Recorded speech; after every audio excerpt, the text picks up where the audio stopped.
महे ध्येयो यो नः प्रचोदयात्।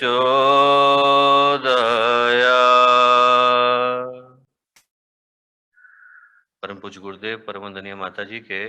दिव्य संरक्षण में आज के इस अत्यंत ही ऐतिहासिक पवित्र पुनीत अवसर पर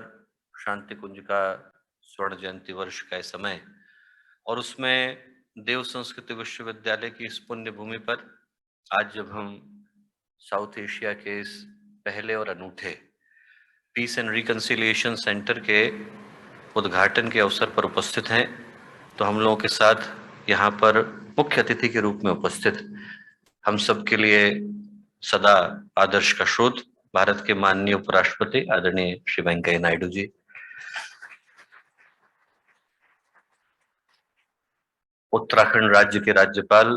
हम लोगों के अपने आदरणीय मेजर जनरल गुरमीत सिंह जी, माननीय कुलपति जी, माननीय कुल सचिव जी, यहाँ उपस्थित देव संस्कृति विश्वविद्यालय शांति कुंज गायत्री परिवार के सभी आचार्य आचार्यगण, कार्यकर्तागण, उपस्थित प्रशासनिक अधिकारीगण, पत्रकार बंधु,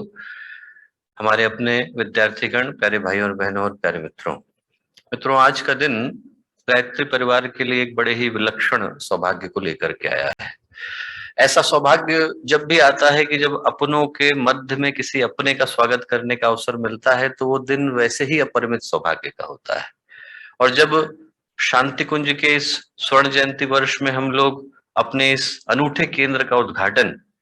एक ऐसे व्यक्तित्व के द्वारा होता हुआ देखते हैं जिनको कि हम भारतीय इतिहास का सबसे कुशल प्रशासक,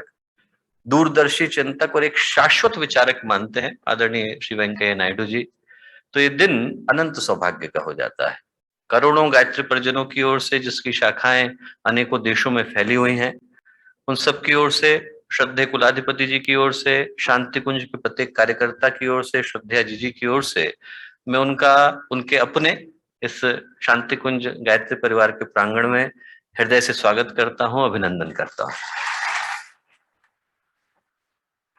मित्रों, आज जब हम लोग इस केंद्र के उद्घाटन के अवसर पर उपस्थित हैं और उसके उद्देश्य के विषय में चिंतन करते हैं, तो हमारी दृष्टि स्वतः ही मानवता की विकास यात्रा की ओर चली जाती है। यदि हम मानवता के इतिहास को उठा करके देखें, आज के समय में इस केंद्र की प्रासंगिकता को महसूस करें, ये वो देश जहां पर शांति और सहिष्णुता का मंत्र अनादिकाल से गूंजता चला आया, भगवान बुद्ध का, महावीर का ये देश, महर्षि दधीची, महर्षि मुदगल का ये देश, महात्मा गांधी से लेकर आरुणि उद्दालक का ये देश, जहां पर शांति के, समरसता के, सहयोग के इन भावों ने न जाने कितनी बार जन्म लिया। जब उस उद्देश्य को हम आज के परिप्रेक्ष्य में देखते हैं, तो हमारी दृष्टि मानवता के इतिहास की ओर जाती है। यदि उसको टटोल करके देखें तो हम पाएंगे